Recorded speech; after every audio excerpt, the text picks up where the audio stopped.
गांव के किनारे एक पुराना और सुनसान घर था। लोग कहते थे कि वहां रात को अजीब अजीब आवाजें आती थी। एक बार एक युवक रवि ने जिद की वहां उस घर में रात बिताएगा।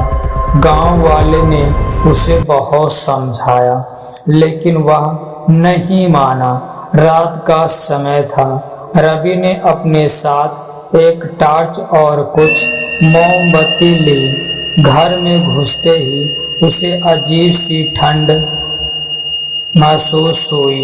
दीवार पर धूल जमी थी और कोने में मकड़ी के जाले थे। अचानक उसे एक हल्की सरसराहट सुनाई दी। उसने सोचा शायद हवा का झोंका होगा। जैसे ही वहां एक कमरे में गया उसकी नजर दीवार पर लटके एक पुराने चित्र पर पड़ी। उसमें एक महिला काली साड़ी पहने लाल आंखें से उसकी तरफ देख रही थी। रवि ने डर को नजरअंदाज करते हुए चित्र को अनदेखा कर दिया और पास रखे पलंग पर बैठ गया। अचानक एक भारी आवाज हुई, मानो कोई दरवाजा बंद कर रहा हो। रवि चौंक कर खड़ा हुआ और अपनी टॉर्च से चारों ओर देखने लगा। तभी उसे महसूस हुआ कि कोई उसके पीछे खड़ा है। उसने तुरंत मुड़कर देखा लेकिन वहां कोई नहीं था। रवि ने खुद को संभालते हुए सोचा ये सब मेरे दिमाग का खेल है। लेकिन तभी उसे लगा जैसे कोई फुसफुसा कर उसका नाम ले रहा हो। उसने डरते हुए पूछा का कौन है?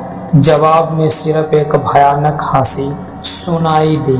वहां और रुके रहना अब असंभव था। रवि ने बाहर की तरफ भागने की कोशिश की लेकिन मुख्य दरवाजा खुद ब खुद बंद हो गया। उसकी टॉर्च भी अचानक बंद हो गई। घने अंधेरे में वो चिल्ला रहा था। तभी उस महिला का चित्र दीवार से नीचे गिरा और एक परछाई उसकी तरफ बढ़ने लगी। सुबह गांव वाले ने देखा कि रवि के बाहर होश में पड़ा था। जब उसे होश में आया, कहानी सुनाई तो सभी के रोंगटे खड़े हो गए। उस दिन के बाद कोई भी उस घर के पास भी नहीं गया।